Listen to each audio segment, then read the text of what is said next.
नमस्कार मित्रों, मैं सोनिका चौधरी। आप सभी का स्वागत है आपके अपने YouTube channel study with Sonika Chaudhary में। आज हम ज्योग्राफी जो क्लास 10th की बुक है उसके चैप्टर नंबर 3 जल संसाधन का अध्ययन करेंगे। यह video read second grade first grade सभी के लिए उपयोगी है। जैसा कि आप जानते हैं क्या कि 3/4 धरातल जल से ढका हुआ है। अब कितना ढका हुआ है? 3/4 धरातल जल से ढका हुआ है। फिर भी क्या है, हमारी क्या है, पानी की मारामारी रहती है। गर्मियों में क्या है, पानी की कमी हो जाती है। परंतु इसमें प्रयोग में लाने योग्य अलवणीय जल का अनुपात बहुत कम है। यह अलवणीय जल हमें सतही अपवाह और भौम जल यानी जो भूमि से जो जल निकलता है स्रोत से प्राप्त होता है, जिसका लगातार नवीकरण और पुनर्भरण जलीय चक्र द्वारा होता रहता है। यानी जो वर्षा का जल है जो धरती के माध्यम से कहाँ है, भूमि में जाता है, तो उसका क्या है, दोबारा उसका जो जलीय चक्र है वो चलता रहता है। सारा जल जलीय चक्र में गतिशील रहता है, जिससे क्या है, जल नवीकरण सुनिश्चित होता है। आपको आश्चर्य हो रहा है क्या कि जो पृथ्वी पर 3/4 भाग जल से घिरा हुआ है और जल एक क्या है, नवीकरण योग्य संसाधन। नवीकरणीय कैसे? जैसे बारिश आई तो क्या है, नया जल हमें मिल गया कि नहीं मिल गया। तब भी विश्व के अनेक देशों के क्षेत्रों में क्या है, जल की कमी कैसे है? क्योंकि ज्यादा जल किसके रूप में है? लवणीय जल। वो किसके रूप में है? महासागरों के रूप में। ऐसी भविष्यवाणी क्यों की जाती है क्या कि 2025 में क्या है, 20 करोड़ लोग जल की नितांत कमी झेलेंगे। कितने करोड़ लोग? 20 करोड़ लोग।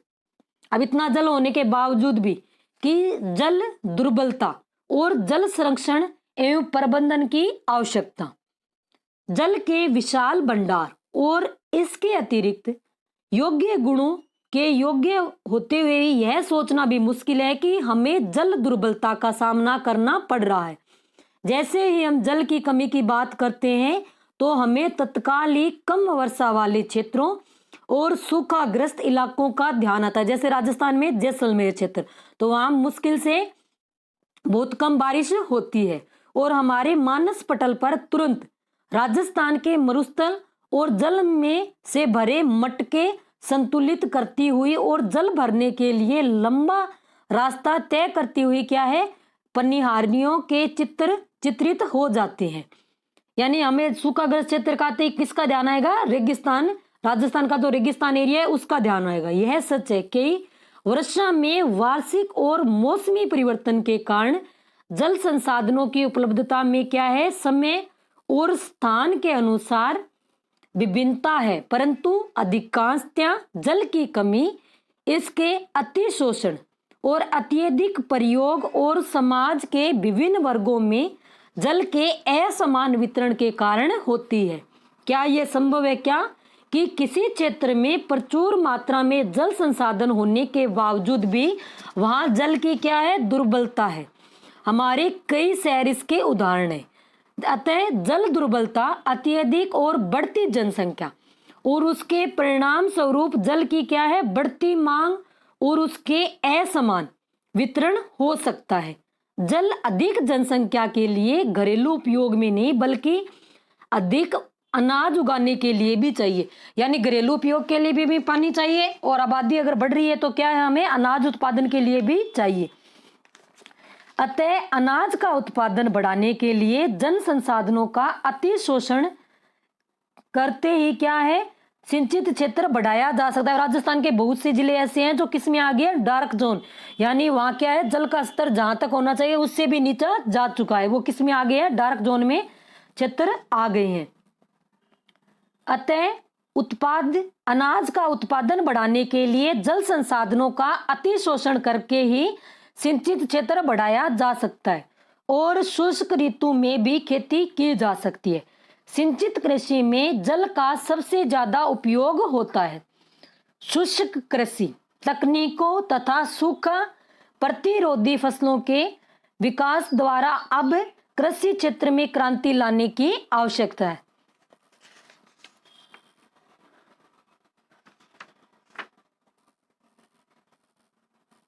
अब पानी की कमी और दुर्बलता इसमें ये दिखा रखा है। अब ये कि पानी आ रहा है, इतनी लंबी एक कतार लगी हुई है मटकों की। इधर क्या है, एक महिला मटका लेके पानी आ रही है और इधर ऊपर क्या है, इधर पानी पानी। जब ये बाढ़ आती है तो हमें क्या है, पीने का पानी भी नहीं मिलता। आपने टेलीविजन विज्ञापनों में देखा होगा क्या कि बहुत से किसानों के खेतों पर अपने निजी कुएं और नलकूप है, जिनसे क्या है, सिंचाई करके वे उत्पादन बढ़ा रहे हैं। परंतु आपने सोचा है कि इसका परिणाम क्या हो सकता है? इसके कारण भूमि स्तर यानी जो भूमि का जल स्तर है वो नीचे गिर सकता है और लोगों के लिए क्या है, जल की उपलब्धता में कमी हो सकती है और भोजन सुरक्षा खतरे में पड़ सकती है। अब जो अपने भारत का मद्रास यानी जो चेन्नई एरिया है, वहाँ क्या है, सभी जगह औद्योगिकरण से कारण क्या है, पक्की सड़कों का निर्माण हो गया है। तो वहाँ जो भूमि का जो जल स्तर है वो एकदम नीचा चला गया है कि हम हजारों किलोमीटर भी उसकी अगर खुदाई कर लेना तो वहां में जल नहीं मिला। क्यों? क्योंकि जब बारिश होती है तो अब पक्की सड़कें होगी, पक्की नालियां होगी, तो वो जल क्या है, भूमि में जा ही नहीं रहा और वो वापस रिचार्ज नहीं हो रहा है। कि स्वतंत्रता के बाद भारत में तेजी से क्या है, औद्योगिकरण और शहरीकरण हुआ और विकास के अवसर प्राप्त हुए। आजकल हर जगह बहुराष्ट्रीय कंपनियां बड़े औद्योगिक घरानों के रूप में फैली हुई है और उद्योगों की बढ़ती हुई संख्या के कारण अलवणीय जल संसाधनों पर दबाव बढ़ रहा है। उद्योगों को अत्यधिक जल के अलावा उनको चलाने के लिए क्या है, ऊर्जा की भी आवश्यकता होती है और उसकी काफी हद तक पूर्ति जल विद्युत से होती है। वर्तमान समय में भारत में कुल विद्युत का लगभग 22% भाग जल विद्युत से प्राप्त होता है। क्वेश्चन आ सकता है कि भारत में कितना प्रतिशत जो विद्युत है वो जल विद्युत से होता है, तो कितना प्रतिशत है, 22%।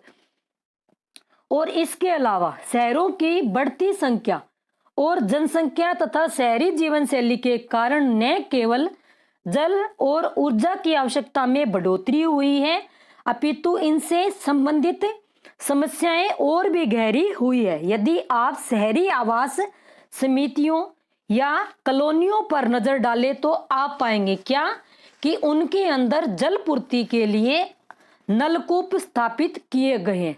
इनमें कोई आश्चर्य नहीं क्या कि शहरों में जल संसाधनों का अति शोषण हो रहा है और इनकी क्या है, कमी होती जा रही है। अब तक हमने जल दुर्बलता के मात्रात्मक पहलू की ही बात की है। आओ हम ऐसी स्थिति के बारे में विचार करें जहां लोगों की आवश्यकताओं के लिए काफी जल संसाधन है, परंतु फिर भी इन क्षेत्रों में जल की दुर्बलता है। यह दुर्बलता जल की खराब गुणवत्ता के कारण हो सकती है। पिछले कुछ वर्षों से यह चिंता का विषय बनता जा रहा है क्या कि लोगों की आवश्यकता के लिए प्रचुर मात्रा में जल उपलब्ध होने के बावजूद यह घरेलू और औद्योगिक अपशिष्टों, रसायनों, कीटनाशकों और कृषि में प्रयुक्त उर्वरों द्वारा प्रदूषित है और मानव उपयोग के लिए क्या है, खतरा है। यानी जो उद्योगों का अपशिष्ट पदार्थ है वो सीधे कहाँ है, नदियों में डाले जा रहे हैं, तो वो मानव जीवन के लिए उनके में क्या है, खतरा उत्पन्न हो गया है। भारत की नदियां विशेषकर छोटी सरिताएं जहरीली धाराओं के रूप में परिवर्तित हो गई है और बड़ी नदियां जैसे गंगा और यमुना कोई भी शुद्ध नहीं है। अब यमुना नदी थी, जब कोरोना काल में क्या है, लॉकडाउन लगा था, तब पहली बार लोगों ने क्या कहा, हमने इतनी यमुना को साफ देखा है और अब वापिस ही क्या है, उसमें पानी तो है ही नहीं, झाग ही झाग उसके अंदर दिखाई देते हैं। बढ़ती जनसंख्या और कृषि आधुनिकीकरण, नगरीकरण और औद्योगिकरण का भारत की नदियों पर क्या है, अत्यधिक दुष्प्रभाव है और हर दिन गहराता जा रहा है। इससे संपूर्ण जीवन क्या है, खतरे में आ गया है। यह the citizens fixed report CME 1999 की ये रिपोर्ट है। भारत, आपने अनुभव कर लिया होगा कि समय की मांग है कि हम अपने जल संसाधनों का क्या है, संरक्षण और प्रबंधन करें, स्वयं को स्वास्थ्य संबंधी खतरों से बचाए और खाद्यान्न सुरक्षा, अपनी आजीविका और उत्पादक क्रियाओं की क्या है, निरंतरता को सुनिश्चित करें और हमारे जो प्राकृतिक परितंत्रों को निम्नीकृत होने से बचाएं। जल संसाधनों के अति शोषण और कुप्रबंधन से कि इन संसाधनों का क्या है, ह्रास हो सकता है और पारिस्थितिकी संकट की समस्या पैदा हो सकती है, जिसका हमारे जीवन पर गंभीर प्रभाव हो सकता है। अब क्रियाकलाप कि अपने दैनिक क्रियाकलाप, अब जैसे हम पेस्ट कर रहे हैं तो क्या है कि हम नल का क्या है खुला छोड़ देते हैं, जबकि हमें जब जरूरत होती है तभी हमें क्या है नल को चालू करना चाहिए। कई लोग क्या है गाड़ी को धोते हैं तो पाइप लगा के धोते हैं, हमें जबकि उन्हें किससे धोनी चाहिए, बाल्टी में पानी लेके वो धोना चाहिए। आजकल तो सड़क धोने का भी एक नया रिवाज चल गया, जब पानी आता है तो सभी महिलाएं क्या है सड़क धोने लग जाती है। तो हमें क्या है पानी का बचाव करना है। बहुउद्देशीय नदी परियोजनाएं और समन्वित जल संसाधन, हम जल का संरक्षण और प्रबंधन कैसे करें। पुरातत्व वैज्ञानिक और ऐतिहासिक अभिलेख दस्तावेज बताते हैं क्या कि हमारे प्राचीन काल में सिंचाई के लिए पत्थरों और मलबे से क्या है बांध, जलाशय और झीलों के तटबंध और नहरों जैसे उत्कृष्ट जलीय कृतियां बनाई है। इसमें कोई आश्चर्य नहीं कि हमने यह परिपाटी आधुनिक भारत में भी जारी रखी है और अधिकतर नदियों के बेसिनों में बांध बनाए। प्राचीन काल में क्या है राजस्थान में जगह जगह क्या थी बावड़ियां बनी हुई थी और जगह जगह क्या है लोग बांध भी पहले बनाते थे। प्राचीन भारत में जलीय कृतियां, अब आजकल के आधुनिक जो वैज्ञानिक है वो क्या कहते हैं कि पुराने समय में तो भारत में क्या था जल प्रबंधन था ही ना, लेकिन वो क्या थे गलत थे।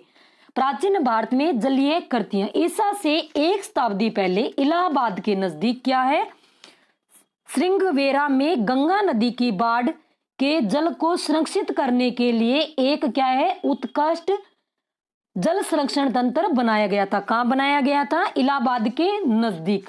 यानी गंगा नदी का जो बाढ़ आती थी तो उसके पानी को क्या है अलग से कहीं स्टॉक कर दिया जाता था।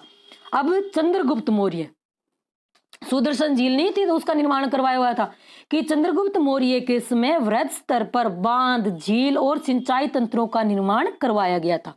कलिंग कहाँ है, ओडिशा, नागार्जुन कोंडा आंध्र प्रदेश, बेन्नूर कर्नाटक और कोल्हापुर महाराष्ट्र में उत्कृष्ट सिंचाई तंत्र के सबूत मिलते हैं। अपने समय की सबसे बड़ी कृत्रिम झीलों में से एक कौन सी है, भोपाल झील 11वीं शताब्दी में बनाई गई थी।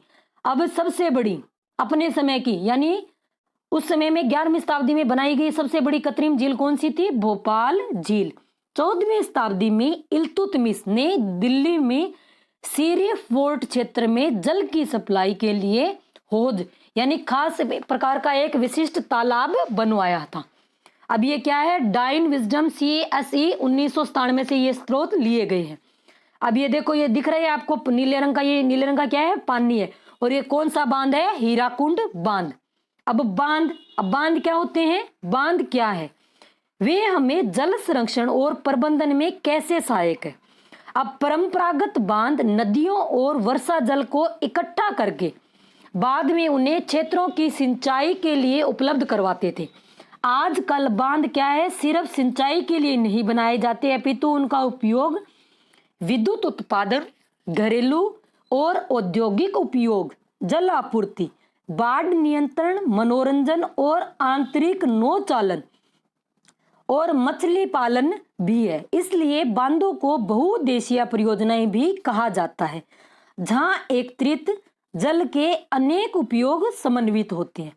उदाहरण के तौर पर सतलुज, ब्यास, वेनिस बेसिन ने क्या है भाखड़ा नागल परियोजना जल विद्युत उत्पादन और सिंचाई दोनों के काम में आती है। अब सतलुज ब्यास पे कौन सी है, भाखड़ा नागल जो परियोजना, उससे सिंचाई भी होती है और जल विद्युत भी बनाया जाता है।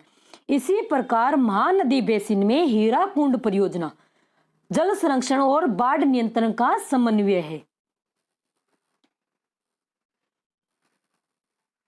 बांध बहते जल को क्या है रोकने, दिशा देने और बहाव कम करने के लिए खड़ी की गई बाधा है। बांध क्या होती है, बाधा होती है जो आमतौर पर जलाशय, झील अथवा जल भरण बनाती है। बांध का अर्थ जलाशय से लिया जाता है न कि इसके ढांचे से। अधिकतर बांधों से एक ढलवां हिस्सा होता है जिसके ऊपर से या अंदर से जल रुक रुक कर बाहर बहता है। बांधों का वर्गीकरण उनकी संरचना और उद्देश्य या ऊंचाई के अनुसार किया जाता है। संरचना और उनके प्रयुक्त पदार्थों के आधार पर बांधों को क्या है, लकड़ी के बांध, तलबंध बांध या पक्का बांध के अलावा कई क्या है, उपवर्गों में बांटा जा सकता है। ऊंचाई के अनुसार बांधों को बड़े बांध या मुख्य बांध या नीचे बांध या मध्यम बांध या उच्च बांधों में वर्गीकृत किया जा सकता है। अब स्वतंत्रता के बाद शुरू की गई समन्वित जल संसाधन प्रबंधन उपागम पर आधारित बहुउद्देशीय परियोजनाओं ने उपनिवेश काल में बनी बाधाओं को पार कर देश को विकास और समृद्धि के मार्ग पर ले जाने वाले वाहन के रूप में देखा गया। और जो हमारे प्रथम प्रधानमंत्री थे पंडित जवाहरलाल नेहरू ने क्या कहा था कि गर्व से क्या कहा था कि बांध आधुनिक भारत के क्या है, मंदिर कहा करते थे। बांधों को क्या कहा करते थे, आधुनिक भारत के मंदिर। उनका मानना था क्या कि इन परियोजनाओं के चलते कृषि और ग्रामीण अर्थव्यवस्था, औद्योगिकरण और नगरीय अर्थव्यवस्था समन्वित रूप से विकास करेगी। अब बांधों से क्या है, जल होगा, जल संरक्षित किया जाएगा तो जल से क्या है, कृषि कार्यों में भी उपयोग होगा और उससे क्या है, बिजली यानी विद्युत उत्पादन भी किया जाएगा। पिछले कुछ वर्षों में बहुउद्देशीय परियोजनाएं और बड़े बांध कई कारणों से परिनिरीक्षण और विरोध के विषय बन गए हैं। अब परंपरागत तौर तरीकों और क्या है, बांध बनाने और कलाविधि और सिंचाई कार्यों के लिए अधिक, ये बारे में इसमें क्या है, क्रियाकलाप अधिक दिए गए हैं, यानी इसमें फैक्ट काफी कम है।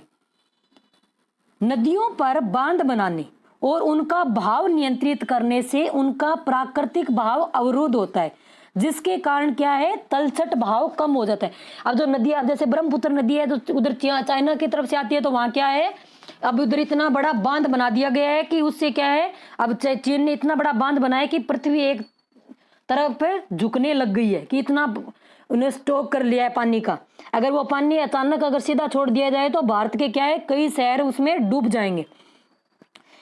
अत्यधिक तलछट जलाशय की तली पर जमा रहता है, जिससे नदी का तल अधिक चट्टानी हो जाता है और नदी जलीय आवासों में भोजन की कमी हो जाती है। बांध नदियों को टुकड़ों में बांट देते हैं, यानी यहाँ नदी बह रही है, यहाँ बांध बना दिया, फिर यहाँ नदी बह रही है, तो किस में बांट देते हैं, टुकड़ों में बांट देते हैं।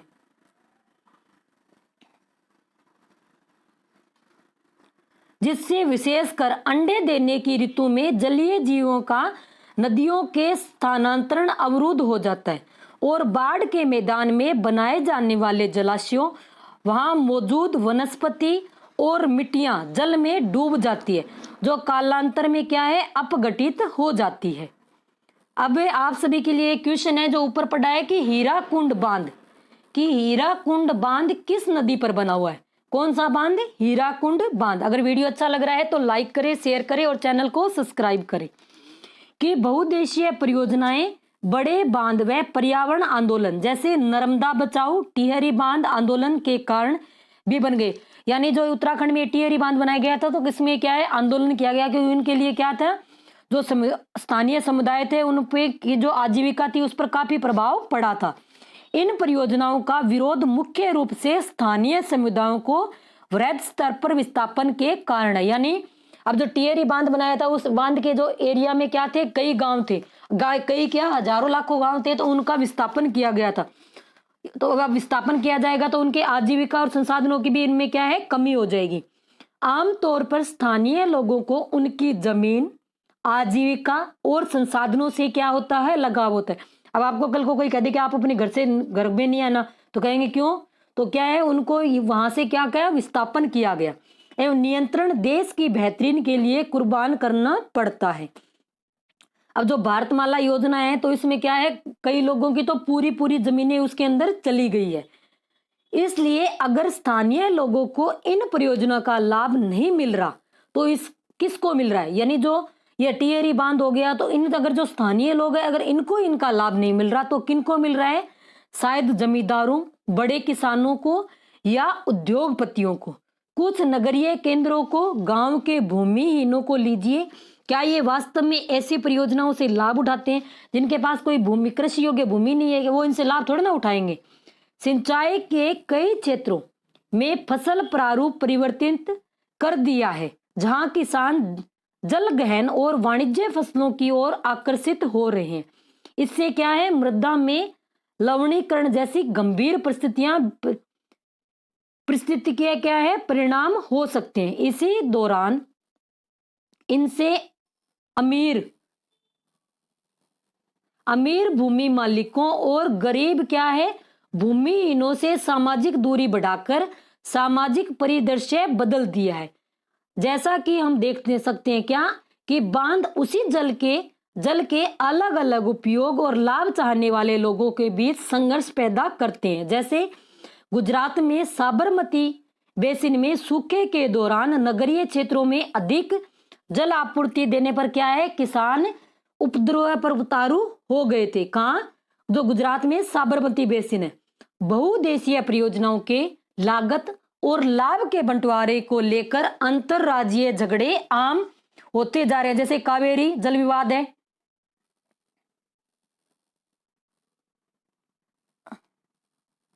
अब ये कि सरदार सरोवर बांध गुजरात में नर्मदा नदी पर बनाया गया है। यह एक बड़ी जल संसाधन परियोजना है जिसमें 4 राज्य है। सरदार सरोवर बांध कहाँ है, गुजरात में। कौन सी नदी पर, नर्मदा। अब इसमें किस किस राज्यों को जल आपूर्ति होती है, महाराष्ट्र, मध्य प्रदेश, गुजरात और राजस्थान। सरदार सरोवर परियोजना गुजरात के कितने हैं, 9,490 गांव और 173 कस्बों, राजस्थान के 124 गांवों के सूखाग्रस्त तथा मरुस्थलीय भागों के जल की आवश्यकता की पूरा करेगा। यानी अब सरदार सरोवर परियोजना कहाँ है, गुजरात में। तो सर्वाधिक लाभ किसको मिल रहा है, गुजरात को इसका मिल रहा है। अब ये नर्मदा बचाओ एक आंदोलन है, जो एक गैर सरकारी संगठन, जिसको हम क्या कहते हैं, एनजीओ, जो जनजातीय लोगों, किसानों, पर्यावरणविदों और मानवीय कार्यकर्ताओं को गुजरात में क्या है, नर्मदा नदी पर सरदार सरोवर बांध के विरोध में लामबंद करता है। मूल रूप से शुरू में यह आंदोलन क्या था, जंगलों के बांध के पानी में डूबने जैसे पर्यावरणीय मुद्दों पर केंद्रित। प्रारंभ में क्या था कि जो जंगल है वो क्या है, बांध के पानी में डूब जाएंगे। हाल ही में इस आंदोलन का लक्ष्य क्या है, बांध से विस्थापित गरीब लोगों को सरकार से संपूर्ण पुनर्वास सुविधाएं दिलवाना हो गया। यानी जो ग्रामीण है उनको जहां से विस्थापित किया गया है उनको सभी सुविधाएं दी जाएं। लोगों ने क्या सोचा कि उनकी यातनाएं व्यर्थ नहीं जाएगी, विस्थापन का शोक स्वीकार किया। यह स्वीकार करने की सिंचाई से प्रसार से मालामाल हो जाएंगे। उन्होंने क्या सोचा कि सिंचाई होगी तो मालामाल हो जाएंगे। प्राय रिहंद, अब जो रिहंद बांध है,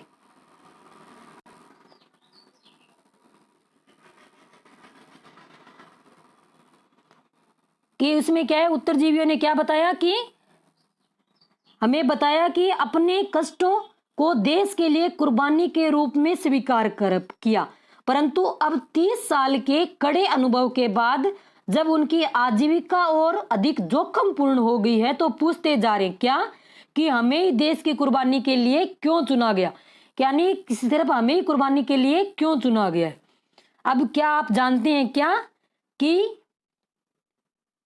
कृष्णा गोदावरी विवाद की शुरुआत कहां से हुई थी, महाराष्ट्र सरकार द्वारा कोयना पर जल विद्युत परियोजना के लिए बांध बनाकर जल की दिशा परिवर्तन कर कर्नाटक और आंध्र प्रदेश सरकारों द्वारा आपत्ति जताए जाने से हुई थी।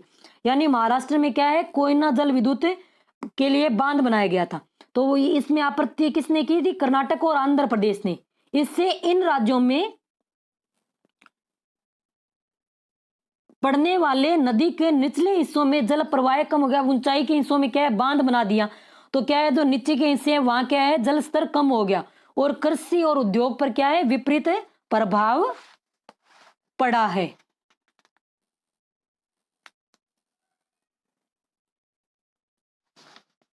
अब इसमें जो भारत की मुख्य नदियां वह बांध दे रखे हैं, इसमें अभी ये क्लियर नहीं है। सबसे पहले यहाँ कौन सी है, सिंधु नदी होगी, फिर सलाल प्रोजेक्ट हो गया, यहाँ बाकड़ा बांध आ गया, यहाँ कौन सा है, टिहरी, यहाँ अपना ये क्या है, नेपाल आ गया। नेपाल के पास कौन सी है, शारदा नदी आ गई, और ये कौन सी आ गई, घाघरा नदी, इधर कौन सी आ गई, ये गंडक नदी। और इधर कौन सी आ गई, कोटा बैराज आ गया, राणा प्रताप सागर, गांधी सागर। तो ये किस नदी पे है, चंबल नदी पर। और महानदी पर कौन सा बांध है, हीराकुंड बांध। और गोदावरी नदी, इस पे कौन सा है, गोदावरी नदी परवारा। और ये क्या आ गई, कोयना। कोयना जो अभी था ना, बांध परियोजना बनाई थी बिजली उत्पादन के लिए। कृष्णा नदी और नागार्जुन सागर आ गया, तुंगभद्रा आ गई, तुंगभद्रा नदी। और इधर ये कौन सी आ गई, ब्रह्मपुत्र।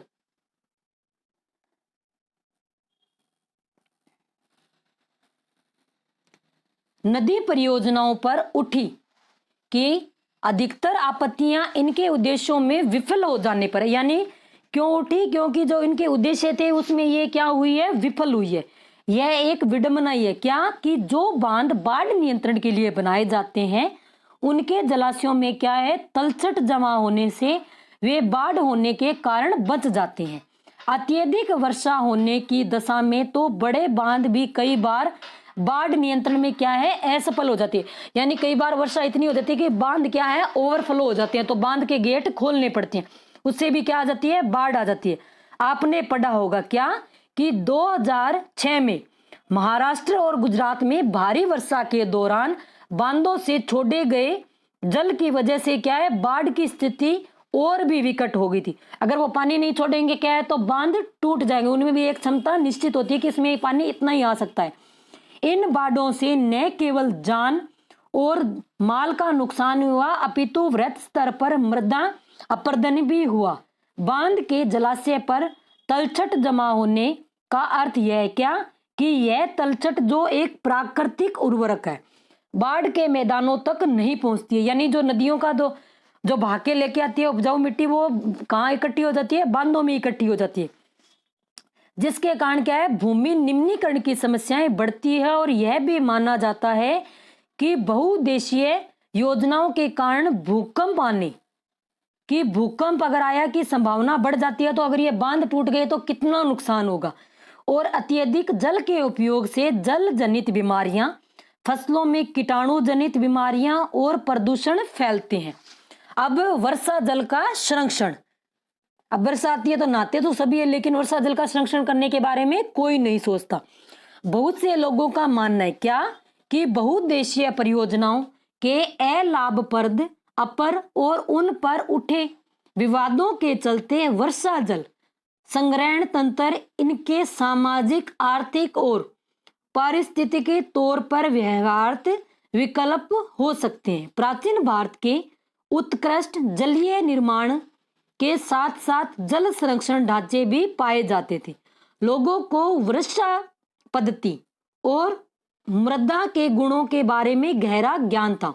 उन्होंने स्थानीय पारिस्थितिकीय परिस्थितियों और उनकी जल आवश्यकता अनुसार वर्षा जल, भूमजल, नदी जल, बाढ़ जल संग्रहण के अनेक तरीके विकसित कर लिए थे। पहाड़ी और पर्वतीय क्षेत्रों में लोगों ने क्या है, गुल अथवा कुल, यानी जो ये क्या है, पश्चिमी हिमाचल जैसी वाहिकाएं नदी की धारा का रास्ता बदलकर खेतों में क्या है, सिंचाई के लिए बनाई है। पश्चिमी भारत विशेषकर राजस्थान में पीने का जल एकत्रित करने के लिए छत वर्षा जल संरक्षण का तरीका आम था। पश्चिमी बंगाल में बाढ़ के मैदान में लोग क्या है, अपने खेतों की सिंचाई के लिए बाढ़ जल वाहिकाएं बनाते थे। शुष्क और अर्ध शुष्क क्षेत्रों में खेतों में वर्षा जल एकत्रित करने के लिए क्या है, गड्ढे बनाए जाते थे ताकि मृदा को सिंचित किया जा सके। यानी जो बारिश होती तो गड्ढे बनाए जाते थे, तो उसमें क्या है, वर्षा का जल एकत्रित हो जाता और संरक्षित जल को खेती के लिए उपयोग में लाया जाता था। इस पद्धति का उपयोग कहाँ करते थे, राजस्थान के जिले जैसलमेर में क्या है, खादीन और अन्य क्षेत्रों में जोहड़ इसके उदाहरण है। राजस्थान के अर्ध शुष्क और शुष्क क्षेत्रों विशेषकर बीकानेर, फलोदी और बाड़मेर में लगभग हर घर में पीने का पानी संग्रहित करने के लिए भूमिगत टैंक अथवा टांका हुआ करते थे, यानी भूमि का जल संरक्षण करने के लिए टांका बनाया जाता था ग्रामीण क्षेत्रों में, जहां वर्षा कम होती थी वहां।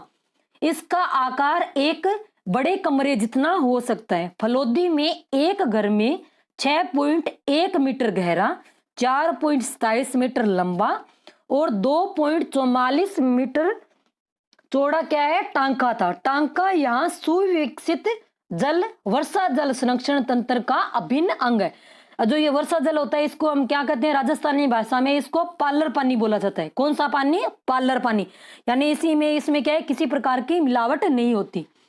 अब ये देखो इसमें डायग्राम बना रखा है कि अब ये क्या है, वर्षा, बारिश हो रही है, बूंदे गिरती हुई दिख रही है।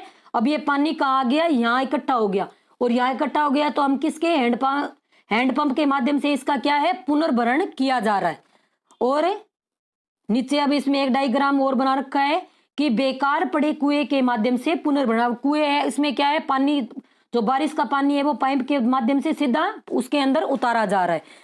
जल छत वर्षा जल संरक्षण। अभी पीछे जब वसुंधरा राजे की सरकार थी तो इस टाइम तो सरकारी कार्यालय जितने भी थे वहां सभी में क्या किया था, जो ये रेन वाटर को इसको स्टोर करने के लिए क्या है, वहां सिमटेड के टैंक बनाए गए हैं सभी जो सरकारी कार्यालय की। अब देखो कैसे करना है इसको, वो जल संरक्षण। पीवीसी पाइप का इस्तेमाल करके छत का वर्षा जल एकत्रित किया जाता है। रेत और ईंट प्रयोग करके जल का छनन किया जाता है, यानी पानी यहाँ आ गया, फिर मिट्टी के अंदर से निकाला, फिर ईंटों के अंदर से निकाल के उसको फिल्टर किया जाता है। भूमिगत पाइप के द्वारा जल हौज तक ले जाया जाता है, जहां इसे तुरंत प्रयोग किया जा सकता है, यानी बाद में हम इसको तुरंत प्रयोग कर सकते हैं। हौज के अतिरिक्त जल कुएं तक ले जाया जाता है। कुएं का जल भूमिगत जल का पुनर्भरण करता है, बाद में इस जल का उपयोग किया जा सकता है। अब ये देख, इधर कई दोस्त हैं जो नहा रहे हैं और छतरी ऊपर ऐसे टेढ़ी कर रखी है, इसमें क्या है, का पानी का ये डाल रहे हैं,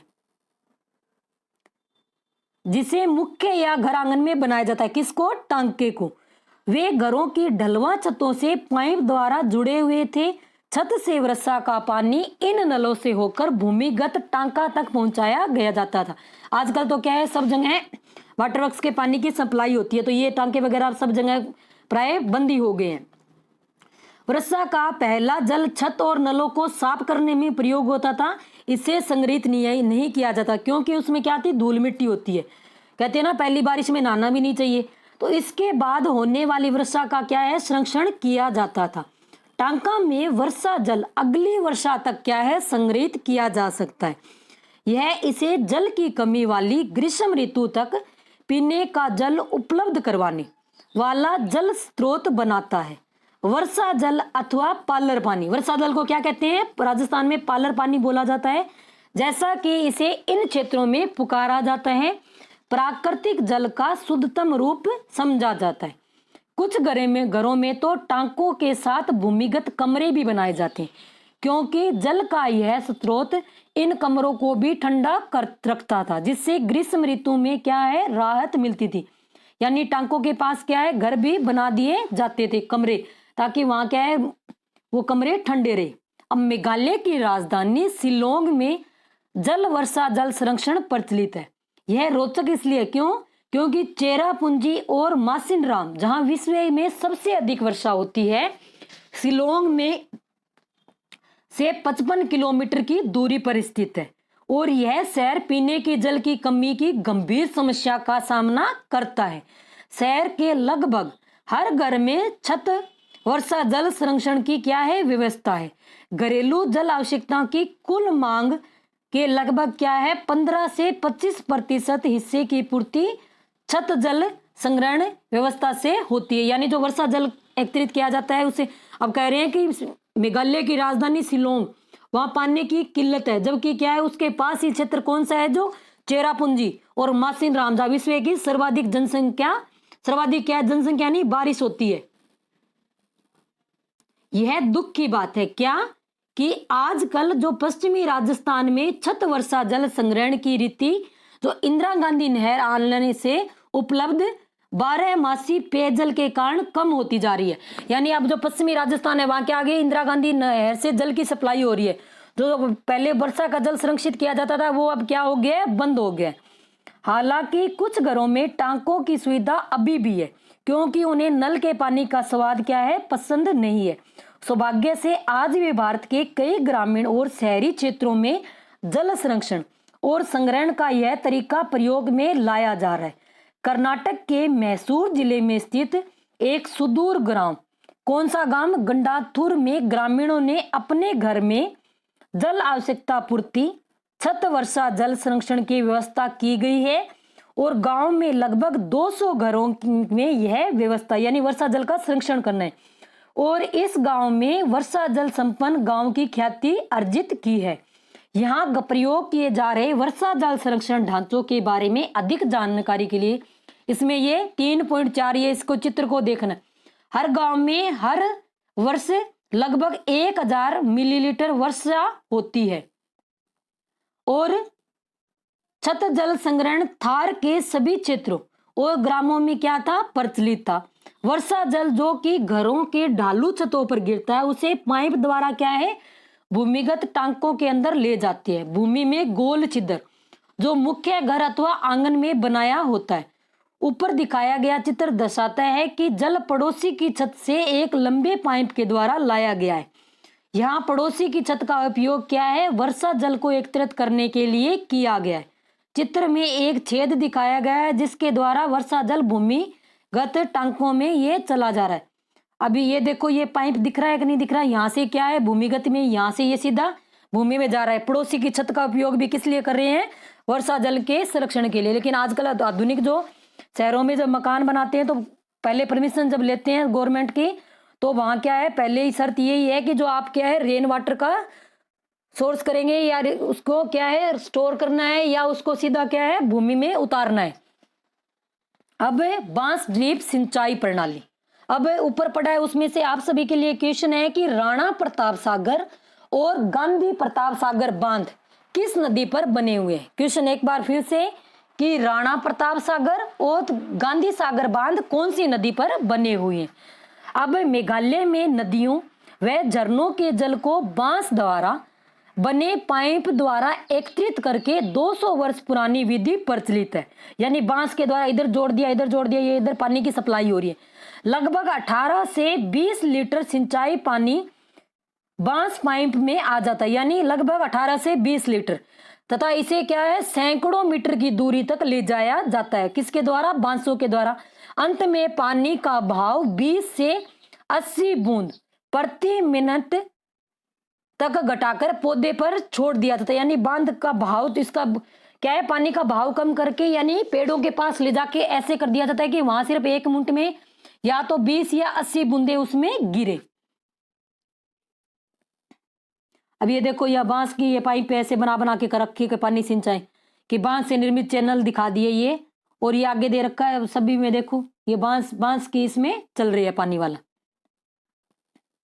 और 10 भराई के साथ यहाँ संरक्षण दक्षता 80% है। यहाँ हर घर लगभग प्रत्येक वर्ष 50,000 मीटर जल का संरक्षण और उपयोग कर सकता है। 200 घरों द्वारा हर वर्ष लगभग क्या है 10 लाख लीटर जल एकत्रित किया जा सकता है। अब आज के लिए अभी आगे देखो एक रोचक तथ्य, तमिलनाडु एक ऐसा राज्य है जहां पूरे राज्य में हर घर की छत पर क्या है वर्षा जल संरक्षण ढांचा का बनाना आवश्यक कर दिया गया। धीरे धीरे ये क्या है राजस्थान में भी कर दिया जाएगा, और जो ये नहीं करेंगे उनके प्रति क्या है कानूनी कार्रवाई की जाएगी। कौन से राज्य में, तमिलनाडु में। तभी क्या है जल का जो भूमि जल या जिसको हम भौम जल बोलते हैं उसका जो जल स्तर है वो ऊंचा आ सकेगा। इस अध्याय में इतना ही। अगर वीडियो अच्छा लगा है तो लाइक करें, शेयर करें और चैनल को सब्सक्राइब करें, और पास में जो बेल आइकन है उसको भी प्रेस करें ताकि आने वाले हर वीडियो का नोटिफिकेशन आपको मिलता रहे। आज के लिए इतना ही, धन्यवाद।